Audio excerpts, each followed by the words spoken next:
सोचिए के फाटेला भीतर से हमरो करेज हो, जिगर के टुकड़ा के कैसे केहू देवेला तेज हो।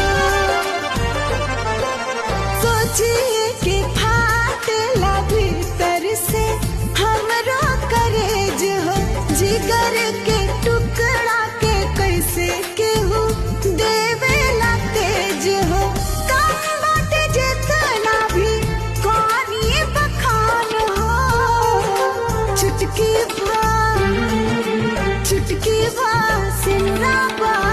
सिनुरवा महान हो, चुटकी भा